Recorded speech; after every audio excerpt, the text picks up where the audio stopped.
To you, it's just after midnight. We are Sunday, November 1st. Welcome to November. It's probably going to be a big month. Let's talk about week 8 of the NFL. I've got an updated injury report in here. I've finished all my other work for the day. This is the last thing I have to do before I go to sleep. So let's talk about what's going on. What games do we like? What do we want to do?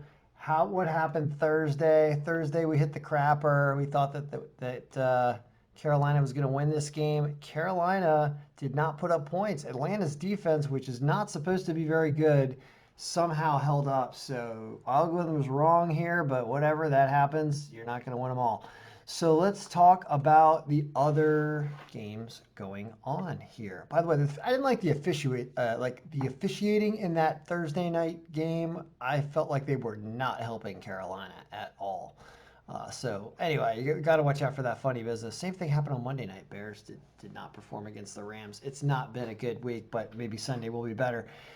So what do we see? I've got these brand new percentages to figure out the distribution of the win strength, some optimal distributions. That's what I went with this time. I went with one that wins about 81% of the time.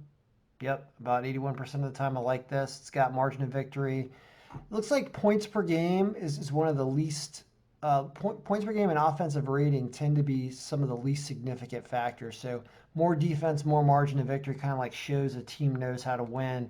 So that's what's driving these percentages here now. Of course, the Chiefs are supposed to beat the Jets. I don't know what to do with this point projection. We're predicting a 16-point win. There's a 19.5-point spread. I just call this game completely unbettable. I don't know what to do there. Unless you haven't used Kansas City in a survivor pool yet, but who you'll probably find a better week to use them. So then we get into Tampa Bay and the Giants, and that's a Monday night game. Yep, that's the Monday night game. So here, once again, barely. I watched the spread line move on this. It was at 10.5, and now it's at 12.5. So again, more unbettable stuff here. I mean, it's minus 625. Nothing you can do there. How about Packers and the Vikings? A little better. Packers spread 6. We think they're going to win by 4, 29-25. So we don't think they're going to cover the spread, but we do think they're going to win. That's in Green Bay. That makes, seems good. Titans and the Bengals. So here, look at this. Good God.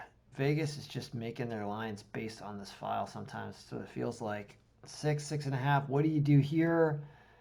Tennessee really probably going to win this game, even in Cincinnati. You got a win strength of about 30%. But that was just as strong as the win strength for the Carolina game. Carolina was actually above them, if you think about it this way. And they couldn't pull it off. Similar scores they were predicting there. So, I mean, once again, line not great. -3. A lot of unbettable stuff this week. You got Cowboys and the Eagles. The Cowboys are worse than this is showing because they don't have Prescott, and this percentage is including Prescott's play in the first 4 or 5 games of the season that he played. Who knows? Is Philadelphia going to put up, win by more than 10.5? Probably. I mean, Dallas is so bad right now. You don't want to put any money on Dallas. Indianapolis and Detroit. This game has not moved all week. Same lines the whole week. Look at this. Look at the algorithm predicting exactly what Vegas. I gotta stop doing these videos. Vegas watches them and they just map their lines to this. I send this email to people in Las Vegas. It does get around. I feel like I'm shooting myself in the foot by sending this out sometimes, but whatever. I'm not even betting this week, guys. This is all for you guys. I'm not. I have a Zoom funeral to go to tomorrow. I am not betting or doing any football. So, all right, Chargers and Broncos. Hold on, what do we do in this Indianapolis game? Literally, you can't do anything here. It's in Detroit. Detroit's not awful. They beat Atlanta last week, right? God, I hate everything about this game. If anything, you take Detroit plus the points, I think. I bet you Detroit pulls off an upset in this game. But never listen to me, always listen to the algorithm. Well, it does say Detroit +3, and they're at home, so maybe that's the play here. Chargers and Broncos, this game's in LA. Predicts a slight win for LA, but says take the Broncos with the spread. Once again, super close. I have not seen anything good yet, guys. There's nothing good yet, but it gets better. All right, Niners and Seahawks. So this is just astonishing. this is where we are at odds with Vegas. We think that the Niners are going to beat the Seahawks in Seattle. We think that they're going to beat them by 11 points, 11 or 12 points, and Vegas is giving the Niners 3. So this is the first thing I like as a bet. If I was going to bet this weekend, I would take the Niners +3. And that's a lot of points for +128. And for some reason, we think the Niners are winning this game because they've been playing better. So they did go to the Super Bowl last year. They've kind of woken up. So there you go. That's one. Niners +3. Ravens and Steelers. Here's a slight win percentage favoring Baltimore at home. 2020 game, though. You get 4 points with Pittsburgh. What does that look like down here? Pittsburgh this is the flip side of that game. Pittsburgh is +185. We're predicting a tie here, which means that this game gets won by like a field goal late, or it's a super close game like a 21-20 game. So it likes the Steelers +4 there. That's what it's saying. And Steelers are undefeated. They're not at home. And Baltimore, a really good team. But that's going to be a battle. I think the Steelers +4 is a good pick. So what else we got here? So we like the Niners +3, the Steelers +4, even though the win strength is in favor of the Ravens. The point projections are basically dead even. And I like the Steelers, even though two really good teams. Raiders and Browns. Here's the other thing. You got the Raiders are on the road, so they're a dog. We have them high scoring game. We have them really putting up a lot of points. There you go. I mean, that's what it's saying. Slightly in win percentage, so you can take the Raiders +3, Raiders +3, Pittsburgh +4, Niners +3. These dogs that we like with points. Here's another one.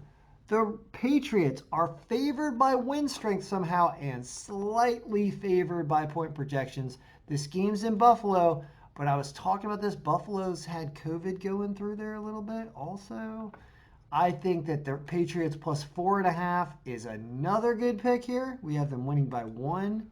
So why not take them with 4.5 points? We got the Bears and the Saints. Gosh, we think the Bears are going to win 28-19. Wow. And you could get 4 points with the Bears. I'm scared to do this because the Bears just blew it to the Rams last Monday night. Speaking of the Rams, there's that game. But the algorithm says take the Bears +4. I mean, there's 5 of these. Bears, Patriots, Raiders, Steelers, and Niners. It likes all these low games with the spread line. And I'll show you something historically in a minute here after we get through this last game, which is the Rams and the Dolphins. I personally like the Dolphins here, but I'm usually wrong. You could get the Dolphins +3.5. It says that the Dolphins would only lose by 2. So their defense is more solid. So that one's not as strong as the other ones because it's way down on the list. So to reiterate, it likes Niners plus the points, Steelers plus the points, Raiders plus the points, Patriots plus the points. It starts to get a little fuzzy down here. I don't think these are as good. So 1, 2, it's really 4 of them. Niners, Steelers, Raiders, Patriots plus the points. And then you could also mess around with some money line bets because they're all dogs as well. Now, why do I like that? Well, when you look at previous weeks, look at week 7, and you start to look at C, D, E. There we go. You start to look at teams covering spreads right here. And you can see that when we sort this thing by point projections, descending by projected margin of victory, where we had these underdogs, how do I do this? I would say give me all money lines above. Here's what we're going to do here. We're going to do money lines greater than 100. Voila. So that's what I was talking about right there, is this. So when you're looking at our projected scores of teams, did these dogs cover the spread last week? And here's all these yeses. And that's kind of what I'm emulating in this week. It was Giants, Bengals, Panthers, Steelers, Arizona, all these 5 that we had slightly winning by projected margin of victory here, all these, they all covered the spread.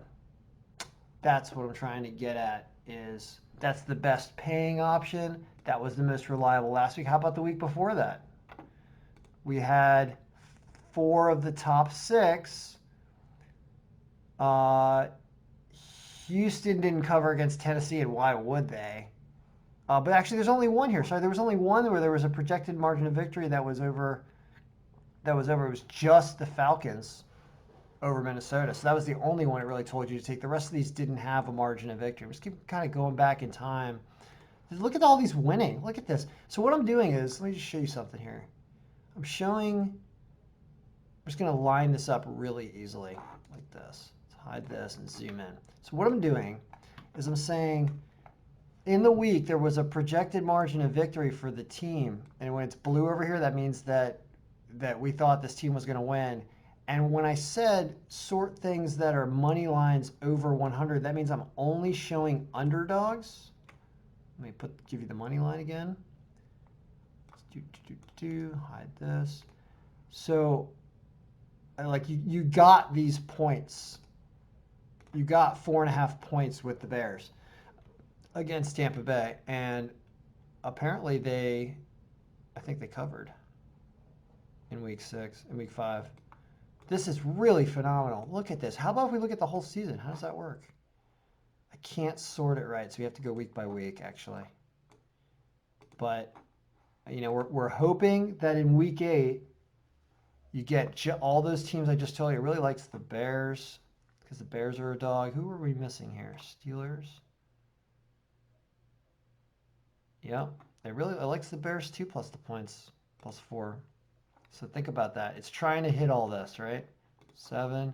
So you got the top 5, the week 7. You got the top 1 in week 6. You got the top 3 in week 5. You did not do well in week 4, lost all of them, and didn't do great in week 3. And that's not that bad. 3 and 2 in week 2, and crushed it in week 1. That's cool.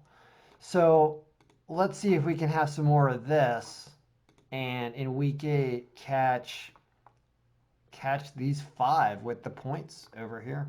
All right. So there it is. Good luck, everybody.